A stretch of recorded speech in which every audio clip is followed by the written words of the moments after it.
जब मैं परिवारवादियों की बात करता हूं तो स्पष्ट रूप से जो इंडिया गठबंधन के साथी हैं, जरा उनके नेताओं के नाम पे गौर करिए और उनका प्रयास देखिए। गठबंधन के साथी हैं लालू यादव, उनका एक ही प्रयास है कि एन पटेल किसी भी प्रकार से अपने बेटे को मुख्यमंत्री बनाए। माता दीदी का प्रयास है एन पटेल किसी प्रकार से अपने भतीजे को बंगाल की राजनीति में स्थापित करें। गठबंधन के तीसरे साथी महाराष्ट्र के शरद पवार जी हैं, उनका एक ही प्रयास है कि किसी प्रकार से एन पटेल अपने बेटी सुप्रिया को महाराष्ट्र का मुख्यमंत्री बनाए। मैं बात सही कह रहा हूं कि नहीं? और जो इंडिया गठबंधन की नेता है सोनिया गांधी, उनका केवल एक ही प्रयास है कि जिसको देश के लोगों ने एक नहीं, दो नहीं, 3 बार जितनी बार भी लॉन्चिंग हुई है सारे लॉन्चिंग को नकार दिया और पोपट पप्पू के नाम से पूरे देश में प्रसिद्ध हो गया। उसको किसी भी प्रकार से भारतीय राजनीति में स्थापना करना है। और जो यहाँ गठबंधन का प्रत्याशी है उसके पिता का भी एक ही प्रयास है कि एन पटेल किसी प्रकार से उसका बेटा कौशाम्बी का सांसद बन जाए। यही प्रयास है ना? और हम राष्ट्रवादियों को प्रयास है कि माँ भारती को उस गौरव को ले जाना, विश्व गुरु बनाना, जिसके लिए हमारे पूर्वजों ने कुर्बानी। अब ये चुनाव एक मुद्दा ये हो गया, दूसरा मुद्दा क्या है? एक तरफ राम भक्त है और दूसरे तरफ राम के भक्तों पे लाठी गोली डंडा चलाने वाले लोग हैं। क्या बात किसी से छुपी नहीं है कि राम भक्तों पे गोली चलाने वाला कोई और नहीं, समाजवादी पार्टी के लोग थे। क्या बात सभी जानते हैं? जब राम मंदिर के संकल्प को नारायण आडवाणी जी के नेतृत्व में पूरा देश मंदिर बनाने को तैयार था तो उसको गिरफ्तार करके भेजने का काम किसी और ने नहीं किया था, वो लालू यादव ने किया था। क्या ये बात छुपी है? क्या बात गलत है क्या? और दूसरी तरफ गठबंधन के जो और साथी हैं वो पंचायत से लेके पार्लियामेंट तक, तहसील न्यायालय से लेके सुप्रीम कोर्ट तक लगातार एक प्रयास किए हैं। क्या प्रयास किए हैं कि किसी भी प्रकार से मंदिर का निर्माण न होने पाए। और दूसरी तरफ क्या राम भक्तों की टोली है जिसने लाठी खाया, गोली खाया, डंडा खाया और पीढ़ी दर पीढ़ी संघर्ष करके 500 साल के बाद अयोध्या में राम मंदिर का निर्माण करने का काम किया है। अब मैं ज्यादा न कहते हुए केवल अंतिम बात कहते हुए अपनी बात पूरी करता हूँ। मानी जो सब समाजवादी पार्टी के प्रत्याशी है वो कहते हैं मेरा पिता विकास पुरुष है और सांसद जी बताओ आपने क्या किया? योगी जी बताइए आपने क्या किया? मोदी जी बताइए आपने क्या किया? मैं बताना चाहता हूँ कि लंदन के चश्मे से देखोगे तो कौशाम्बी का मेडिकल कॉलेज नहीं दिखेगा। लंदन के चश्मे से देखोगे तो रोडवेज का डिपो नहीं दिखेगा। आप लंदन के चश्मे से देखोगे तो प्रयागराज से लेके उत्तराखंड तक 1000 करोड़ की लागत से 4 लेन की सड़कें दिखाई नहीं पड़ेगी। आप लंदन के चश्मे से देखोगे तो 750 करोड़ की लागत से रामबन कमान मार्ग नहीं दिखेगा। आप लंदन के चश्मे से देखोगे तो कौशाम्बी के गांव-गांव का विद्युतीकरण तरह नहीं दिखेगा। आप लंदन के चश्मे से देखोगे तो गांव में बन रही पानी की टंकी आपको दिखाई नहीं पड़ेगी। आप लंदन के चश्मे से देखोगे तो 94,728 गरीबों को जो पक्के मकान बने हैं वो आपको दिखाई नहीं पड़ेंगे। 2,11,000 से ज्यादा गरीबों को, महिलाओं को जो हमने उजला गैस कनेक्शन दिया है आपको दिखाई नहीं पड़ेगा। जो 3 लाख से ज्यादा लोगों को किसान सम्मान निधि दिया है वो आपको दिखाई नहीं पड़ेगा। जो 6 लाख से ज्यादा परिवारों को हमने आयुष्मान कार्ड बनाने का काम किया है वो आपको दिखाई नहीं पड़ेगा। अक्सराय से लेके मनौली तक रेलवे क्रॉसिंग के सभी क्रॉसिंगों पर ओवर ब्रिज और अंडर ब्रिज आपको दिखाई नहीं पड़ेगा। कौशाम्बी की चमचमाती सड़कें आपको दिखाई नहीं पड़ेगी। इसलिए हम कह रहे हैं हम अपनी केवल योजना बताने नहीं आए हैं, हम मोदी की गारंटी देने आए हैं। जिनको प्रधानमंत्री आवास मिल गया उनको बधाई, जिनका शौचालय बन गया उनको बधाई, जिनका उजला कनेक्शन मिल गया उनको बधाई, जिनका आयुष्मान कार्ड बन गया उनको बधाई, जिनको किसान सम्मान निधि मिलने लगी उनको बधाई, और जिनको नहीं मिल रही है चिंता न करें, यह मोदी की गारंटी है, सबको मिले तय है। हमें केवल इतना कहते हुए किसको किसको मोदी की गारंटी पे भरोसा है जरा उप मुख्यमंत्री को दोनों हाथ उठा के दिखा दीजिए। भरोसा है ना? तो प्यार से बोलो, मुट्ठी बांध के बोलो, फिर एक बार मोदी सरकार, फिर एक बार मोदी सरकार, फिर एक बार मोदी सरकार, आपकी बार आपकी बार आपकी बार। और भैया जब 400 पार किया तो महू गली के पे आता, अब उसको पूरा विश्वास है। जब 14 में 282 थे तो मैं था कि नहीं था? जोर से बोलो। और जब 303 हुआ तो मैं था कि नहीं? तो भैया 400 रही तो मैं रहूंगा कि नहीं रहूंगा? बस अंतिम बात कहते हुए 10 साल में जाने अनजाने किसी से गलती किया हूँ, अगर मेरे किसी वक्तव्य के कारण, मेरे किसी भाषा के कारण, मेरे किसी व्यवहार के कारण अगर किसी को ठेस पहुंचा है तो अपने नेता के सामने सबसे हाथ जोड़ के क्षमा चाहता हूं। क्षमा इसलिए चाहता हूं कि मेरी गलती की सजा मोदी जी को मत देना, मेरी गलती की सजा केशव भाई मौर्य को मत देना, और मेरी गलती की सजा संगठन को नहीं देना। देना है क्या? नहीं। अब आपको तय करना है कि आपको हारे हुए विनोद को बुला के डांटना है या जीते हुए 3 बार हैट्रिक लगाए हुए विनोद को डांटना है। तय करिए। मैं इतना निवेदन और प्रार्थना करते हुए अंतिम बात कहता हूँ, ये लोग परिवारवादी लोग हैं।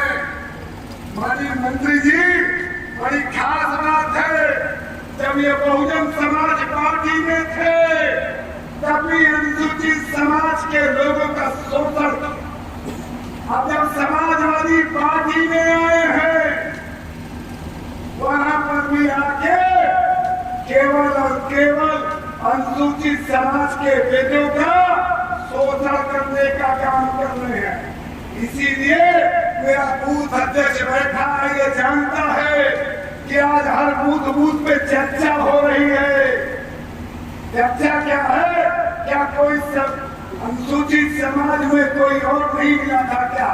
कोई और पासी समाज का बेटा नहीं था क्या? कोई और धोबी समाज का बेटा नहीं था क्या?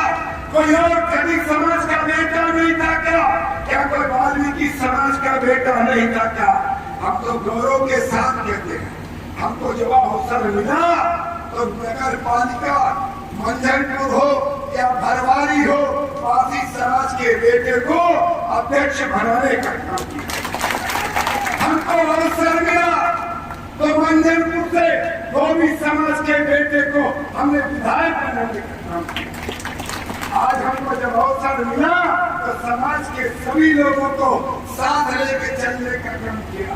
इन परिवारवादियों से इनसे ज्यादा कोई और उम्मीद नहीं कर सकता है क्या? अखिलेश जी परेशान है परिवार के समायोजन में, सरोज जी परेशान है बेटे के समायोजन में। बस इतना निवेदन करते हुए एक निमंत्रण देता हूँ, 1 तारीख दिन में 12 बजे हम सभी लोग नामांकन करने जा रहे हैं।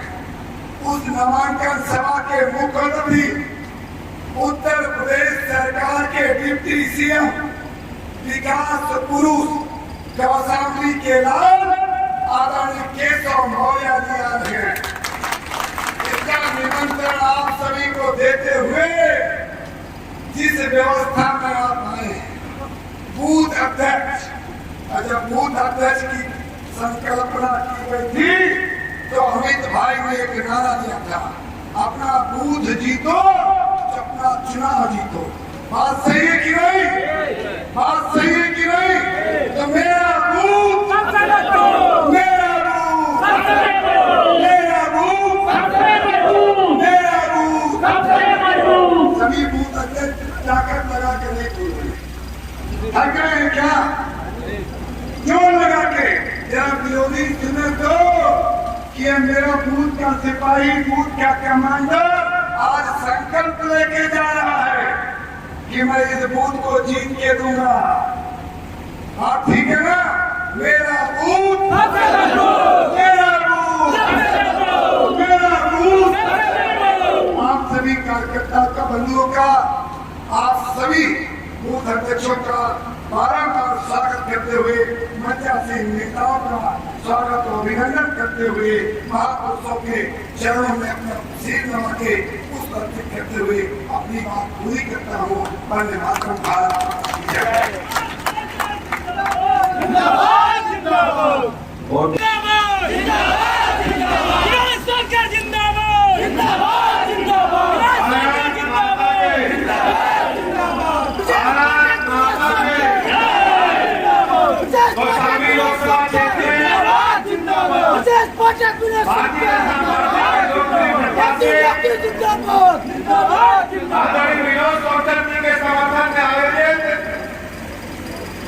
बूथ अध्यक्षों कार्यकर्ता सम्मेलन में हमारे बीच में उपस्थित हैं बीजेपी के यशस्वी जिलाध्यक्ष आदरणीय धर्मराज मौर्य जी, जिला प्रभारी आदरणीय अवधेश गुप्ता जी, आदरणीय राकेश पांडे जी, आदरणीय अमर सिंह पटेल जी, आदरणीय अमरनाथ शर्मा जी, आदरणीय संजय गुप्ता जी, आदरणीय शीतल प्रसाद पटेल जी, आदरणीय पुष्पा देवी जी, आदरणीय कल्पना सोनकर जी, आदरणीय लाल बहादुर जी, आदरणीय वीरेंद्र सरोज जी, आदरणीय अरविंद द्विवेदी जी, आदरणीय अजय पांडे जी, आदरणीय आशीष केसरवानी जी, आदरणीय संजय जायसवाल जी, आदरणीय दिनेश पांडे जी, कमल सिंह कुशवाहा जी, अकबर सिंह जी, भोगलाल दिवाकर जी, महेश लोधी जी, जनता तक पहुंच करके माननीय मोदी जी की नीतियों को, गरीब कल्याण योजनाओं को, उत्तर प्रदेश सरकार की योजनाओं को जन जन तक पहुंचा रहे। प्रथम चरण और द्वितीय चरण का चुनाव हो चुका, दोनों चरणों की सभी सीटों पर हमें जाने का अवसर मिला। प्रथम चरण की 8 सीटें और द्वितीय चरण की 8 सीटें। भारतीय जनता पार्टी की, मोदी जी की हवा चल रही है। विपक्षी गठबंधन के लोग, जिसको इंडी गठबंधन हम लोग कहते हैं, कांग्रेस पार्टी और समाजवादी पार्टी का जो गठबंधन है, वो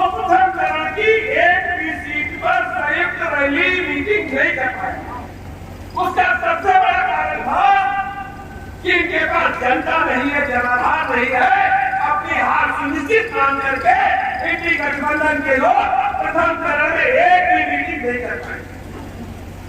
प्रथम चरण द्वितीय चरण की सभी 16 सीटों पर मोदी जी भारतीय जनता पार्टी प्रचंड बहुमत के साथ जीत रहे। चुनाव धीरे धीरे आगे बढ़ रहा है। तुलनात्मक अध्ययन आपको करना है कि कौशाम्बी की धरती कोई साधारण धरती नहीं है। यह भगवान बुद्ध की धरती है और यहां से निकली लड़ाई, यहां से निकली चिंगारी पूरे देश और प्रदेश में ज्वालामुखी बनने का काम करती है। कौशाम्बी का अपना इतिहास है। कौशाम्बी के लोगों से आज हम कहने के लिए आए हैं, क्योंकि आप सब प्रबुद्ध वर्ग के हैं। हमारे सामने प्रबुद्ध वर्ग के हमारे बुजुर्ग बैठे हुए हैं। आप सबको तय करना है इस देश के अंदर दो विचारधाराएं काम कर रही है। एक तरफ भारतीय जनता पार्टी मोदी जी है और दूसरी तरफ कांग्रेस पार्टी समाजवादी पार्टी गठबंधन के लोग काम कर रहे हैं। बहुत अगर लंबे इतिहास पढ़ना जाएगा, आजादी के बाद से भावों से अब तक जितने चुनाव हुए उस पर न जाए केवल 10-10 सालों का, मोदी जी के 10 सालों का और कांग्रेस पार्टी के 10 सालों का तुलनात्मक अध्ययन करें। 4 से 14 तक कांग्रेस पार्टी के नेतृत्व में यूपीए 1 और 2 की सरकार थी और 14 से 24 तक मोदी जी के नेतृत्व में बीजेपी की एनडीए गठबंधन की सरकार चल रही है। आप दोनों में अगर तुलनात्मक अध्ययन करेंगे तो पाएंगे ही 14 से 24 तक गरीब आदमी के जीवन स्तर को ऊपर उठाने में मोदी जी ने कामयाबी हासिल की। आप सोचिए, हर गरीब का सपना होता है, भले ही वो छप्पर में पैदा हो, खपड़ेल में पैदा हो, जब वो दुनिया छोड़ करके जाए तो अपने बच्चों के लिए एक पक्का मकान दे करके जाए। अभी संसद जी बता रहे थे, कौशाम्बी देश का कोई कोना हम छाती ठोक करके कह सकते हैं प्रधानमंत्री आवास योजना के तहत मोदी जी के आवास की गारंटी गांव-गांव तक पहुंचाने का काम भारतीय जनता पार्टी की सरकार ने किया। शौचालय देखने में तो छोटा काम करता है, हमने अपनी आंखों से देखा है। कौशाम्बी की सड़कों पर, प्रयागराज की सड़कों पर, बाला की सड़कों पर, पूरे उत्तर प्रदेश में हमारी माँ बेटियां, हमारे बुजुर्ग वेद पकड़ करके बैठते थे, शाम होने का इंतजार करते थे कि रात हो जाए तो हम दैनिक क्रिया से निवृत्त होने के लिए हमारी बेटी जाएगी। लोटा लेकर, दीवार लेकर सड़क के किनारे बैठी थी हमारी बेटी, हमारी माँ, हमारी बहन, और गाड़ी के हेडलाइट उसके चेहरे पर पड़ते थे। विपरीत परिस्थितियों में बेचारी खड़ी होती। मोदी जी ने इस क्रिया को समझा। आज हम कह सकते हैं कि देश के आंध्र प्रदेश के अंदर, कौशाम्बी के अंदर हर गरीब को शौचालय अपना देकर के मोदी जी ने उनको इज्जत से जीने का हक हमने अपनी आंखों से देखा। पीने के पानी के लिए हमारी माताएं, बहनें, बुजुर्ग, नौजवान 2-2 किलोमीटर, 1-1 किलोमीटर, 3-3 किलोमीटर बाल्टी की बात लेकर के पीने का पानी लेने के लिए जाते थे। और हम सांसद विधायक जब क्षेत्र भ्रमण पर निकलते थे, प्रतिदिन 10-20 पर्ची मिलती थी कि हमारे गांव में भी इंडिया मार्का लगवा दो, पीने के पानी की बड़ी दिक्कत लगती थी। नहीं कि दाना बताओ जरा, लेकिन कोई सोच नहीं पाया। आजादी के 75 साल बाद केवल मोदी जी ने सोचा हर घर नल से जल पहुंचाया जा रहा है, हर घर गांव-गांव टंकी बन रही की बन रही, बताओ जरा। 75 साल बाद कोई नहीं सोच पाया, केवल मोदी जी सोचेंगे कि गरीब आदमी भी स्वच्छ पानी पिएगा। गैस कौन सोचता था? गैस सिलेंडर बड़े आदमी के घर में होता था, क्या सांसद विधायक चिट्ठी लिखते थे तो गैस सिलेंडर मिलता था। हमने अपनी आंखों से देखा, इसी प्रदेश में गैस सिलेंडर के लिए लाइन लगती थी। रात से लेकर के 4 बजे से दुकान के बाहर हमारे बच्चे नौजवान लाइन लगाने का काम करते थे। लेकिन आज परिस्थितियां में हर गरीब माँ बेटी को गैस कनेक्शन निःशुल्क देकर उनके जीवन स्तर को ऊपर उठाने में मोदी जी ने कामयाबी हासिल की। घर में कोई बीमार हो जाता, सबसे पहले गरीब आदमी के बेटी के मां के गहने बिकते थे। कैंसर हो जाए, लीवर फेल हो जाए, हार्ट अटैक आ जाए, जो मरीज हुआ वो तो बेचारा मर रहा है, परिवार के बाकी सदस्य भी अधूरे हो जाते थे। मोदी जी ने इस पीड़ा को समझा और दुनिया की सबसे बड़ी योजना आयुष्मान भारत के नाम से प्रारंभ 5 लाख तक के निःशुल्क इलाज की गारंटी हर जरूरतमंद को गरीब को देने का काम मोदी जी ने किया है। जाकर के गाँव में देखिए कौशाम्बी में अब तो 70 पद के भारतीय जनता पार्टी ने तय कर दिया है कि 70 साल तक के जितने बुजुर्ग हैं, चाहे जिस घर में बिरादरी के हो, 70 साल तक के सभी बुजुर्गों को 5 लाख तक के निःशुल्क इलाज की गारंटी मोदी जी ने अपने संकल्प पत्र में इस बात दोहराने का काम किया। बड़ी संख्या में प्रधान जी लोग खड़े हैं। 2014 से पहले प्रधान के कार्यालय कहाँ होते थे? जब तक भारतीय जनता पार्टी की सरकार उत्तर प्रदेश में सत्ता से पहले जी क्या होता था, प्रधान जी का कार्यालय प्रधान जी का बस्ते में होता था, पंचायत सेक्रेटरी के पास होता था और लोग धमकी देते थे प्रधान जी तुम्हारा बस्ता रखवा देंगे। क्या करें बताओ जब आज उत्तर प्रदेश के हालात में है 75 के 75 जिलों में सभी ग्राम प्रधान के कार्यालय पीएम कार्यालय से बेहतर बनाने का काम हमारी सरकार ने किया। और केवल कार्यालय नहीं बनाए, वहां इंटरनेट भी लगा, कंप्यूटर भी लगा है। गांव और प्रदेश सरकार की योजनाओं की जानकारी आप ले सकते हैं और उनकी योजनाओं का लाभ। बच्चों के स्कूल बंद हो रहे थे बेसिक शिक्षा का, समाजवादी पार्टी के शासनकाल में उसमें भूसा भरने का काम समाज कार्यकर्ता करते थे। लेकिन आज कार्यक्रम योजना के माध्यम से प्राइवेट स्कूलों से भी बेहतर, मांटेसरी स्कूलों से भी बेहतर बेसिक शिक्षा के स्कूल हमारी सरकार ने बनाया। बच्चों को ड्रेस प्रदान की निःशुल्क, पाठ्य पुस्तकें, जूता मोजा, मध्याह्न भोजन क्वालिटी।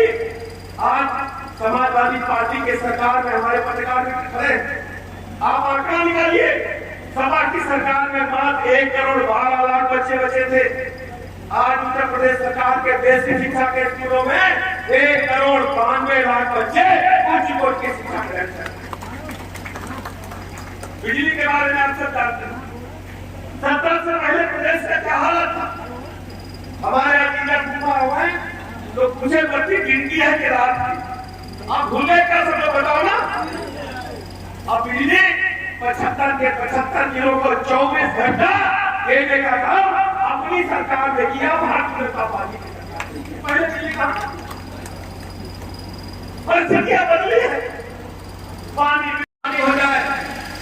अब तो प्रयागराज और लखनऊ की तरह सरलंगा सड़कें बनी है,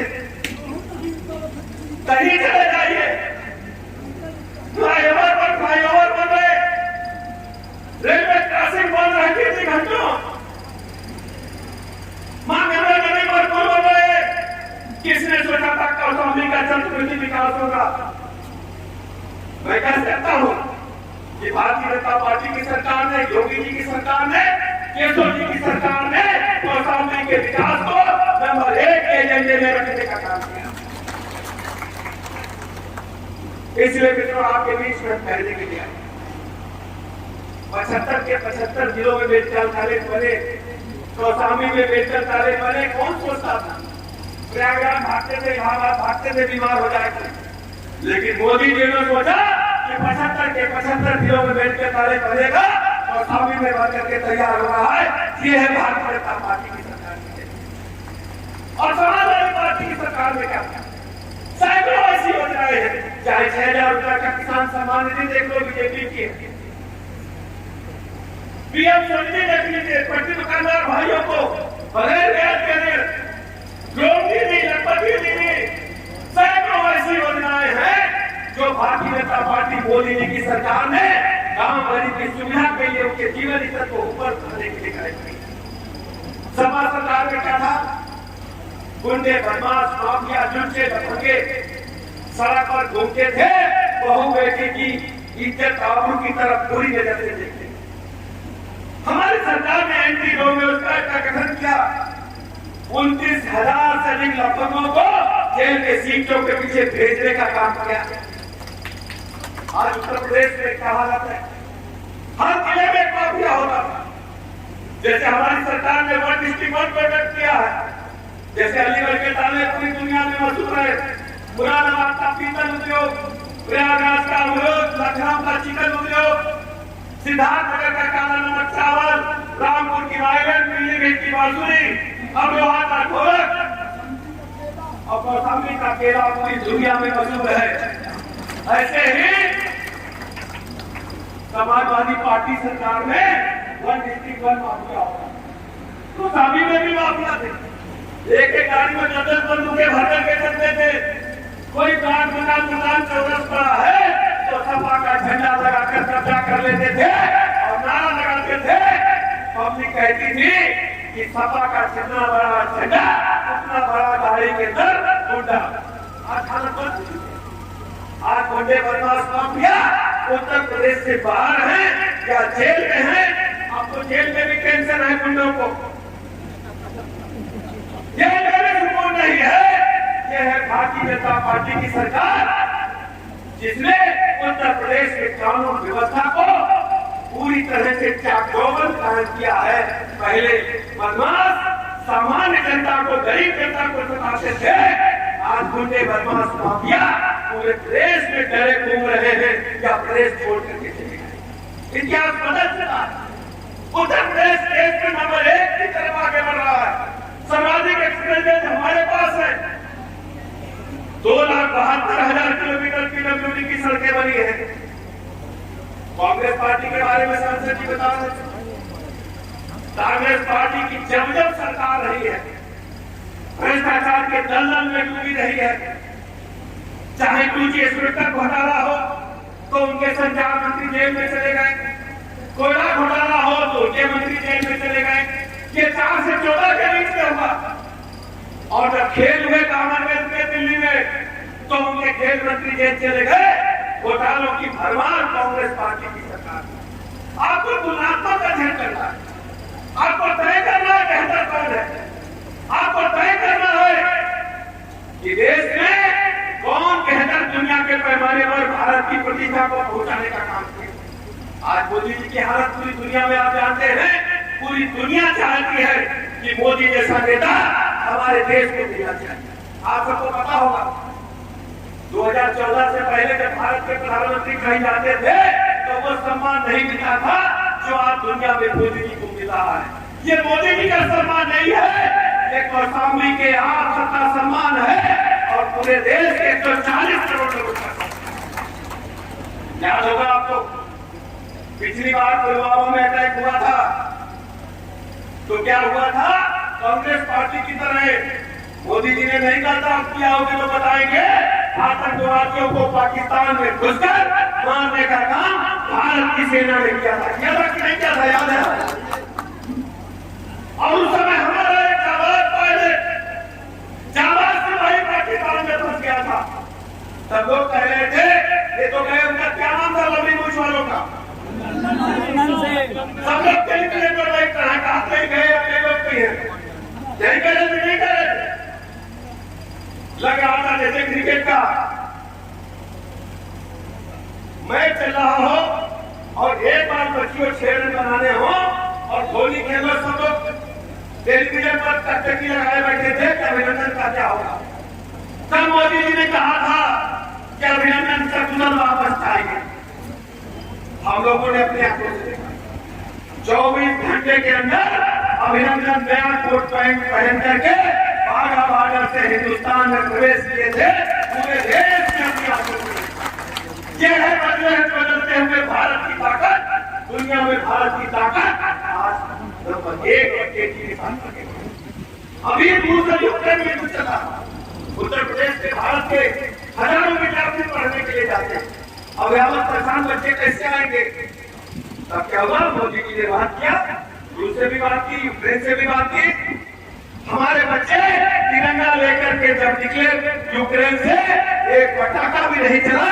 भारत के बच्चे सकुशल भारत अपने घर पहुंचे। यह है बदलते हुए भारत के साथ। आपको तुलना करना है, कौन बेहतर है, इसलिए मेरे मित्रों आपसे हम कहने के लिए आए। तुलनात्मक अध्ययन करेंगे तो आप पाएंगे मोदी जी से बढ़िया कोई नहीं है और हमारे प्रत्याशी विनोद सोनकर जैसा कोई नहीं है। मैं अपने लोगों से कहना चाहता हूँ, ब्रजेश पाठक आपका भाई, आपका बेटा है, आपका झंडा लेकर पूरे देश में जाता हो। विनोद जी को आप सब जिताइए, मोदी जी की जीत होगी, विनोद जी की जीत होगी, मोदी जी की जीत होगी और भारत माता का झंडा आकाश की बुलंदी की ओर जाएगा। पहले कौन सोचता था? 1200 साल रामलला के लिए संघर्ष हुआ, कई पीढ़ियां कुर्बान हो गई और ये समाजवादी पार्टी के लोग कार सेवकों पर गोली चलाए थे। पूरी अयोध्या की धरती को खून से रंगने का काम समाजवादी पार्टी के लोगों ने किया था। आप सबको पूछना चाहिए, रामलला का तो अस्तित्व को नहीं मानते हो आप, लेकिन हमारे संगी साथियों पर गोली आपने चलवाया था। कैसे चुनाव में आप वोट मांगने आ रहे हो? हम तुम्हें कभी भी काम नहीं करेंगे। जिन लोगों ने हमारे पूर्वजों पर गोली चलाई है उसे उत्तर प्रदेश के लोग, हिंदुस्तान के लोग कभी स्वीकार नहीं करेंगे। कांग्रेस पार्टी ने तो राम के अस्तित्व को ही मानने से इनकार कर दिया था और समाजवादी पार्टी ने कार सेवकों पर गोली चला करके अयोध्या के धरती को रंग से नहीं खून से लाल करने का काम किया था। इसीलिए मेरे मित्रों आपसे मैं कहने के लिए कौन बेहतर है? आपको भारतीय जनता पार्टी मोदी जी नंबर 1 पर नजर आएंगे और ये सब 0 नंबर पर नजर आएंगे। वैसे भी हम लोग छोटे छोटे थे तो चाहिए, आपका तो सब्जी का काम शुरू से होता है। हम लोग छोटे छोटे थे गाँव में डाला, कच्चा 8 में पढ़ते थे, अल्लाह ने ढोला दिया सब्जी का, कहा जाके सब्जी लेकर आओ। ज्ञान नहीं था सब्जी कैसे खरीदी जाएगी। दुकानदार को दे दिया, दुकानदार ने उसने लौकी तो रोज भिंडी आलू टमाटर दे दिया। घर आए तो पिताजी बहुत नाराज, पिताजी नाराज, बेटा बहुत गड़बड़ काम किया, उसको सब्जी खरीदना नहीं आता। तो अम्मा ने अपने पोछे पूछा, जानते हमें पोछे में से बेटा कहा बच्चा हम सिखाते कैसे सब्जी खरीदी जाती। लौकी खरीदना तो नाखून उसमें लगा के देख लेना। हमारे सिखाया कि नहीं सिखाया बता दो पीछे, बोलो जल्दी ना। कैसे खरीदोगे? लौकी खरीदोगे तो नाखून लगा देख लेंगे, अगर खुल गया तो लौकी अच्छी है खाने लायक। और भिंडी खरीदना तो पीछे से पूछ खोल के देख लेना। क्या सिखाया? बोलो ना, बोलो दादा, सही है ना? हमारे यहाँ तो भाई और जब कौशाम्बी और देश की तस्वीर और तस्वीर बदलना हो और लोग वोट मांगने आ जाए काहे के लिए? हमारा बेटवा है, पड़ोसी है, हमारी बिरादरी का है तो नहीं। ये कौशाम्बी प्रदेश, उत्तर प्रदेश और देश की तस्वीर और तस्वीर बदलने का सवाल है। हम विनोद सोनकर को जिताएंगे, मोदी जी को जिताएंगे। मोदी जी की जीत कौशाम्बी की जीत होगी, विनोद सोनकर जी की जीत कौशाम्बी की जीत होगी। और मैं अपने लोगों को भरोसा दिलाता हूँ, मैं आपके साथ कंधे से कंधा मिलाकर हमेशा खड़ा रहूंगा। कहीं कोई बात होगी तो आप मेरा हाथ पकड़ करके कहिएगा, प्रदेश आप कहना के गए थे, हमारे साथ आप खड़े रहिए, मेरे दरवाजे आपके लिए अभी खड़े रहेंगे। तो ये बात है इन सबों के साथ। अच्छा, एक बात और बढ़िया हुई, पश्चिम संविदा को नगर पंचायत को अपने लोगों ने बनाया, आपने बनाया है और ये संभव आपकी वजह से हुआ। जितने लोग बैठे हो कौशाम्बी के लोगों की वजह से संभव हुआ है। आपने कमल का बटन दबाया तो मोदी जी बने और मोदी जी ने यूपी को ताकत दी तो यूपी पूरे देश में नंबर 1 पर रहा है। इसलिए बहुत अधिक समय लेते हुए आप सबका हृदय से आभार प्रकट करता हूँ। बहुत बहुत धन्यवाद। भारत माता के बहुत बहुत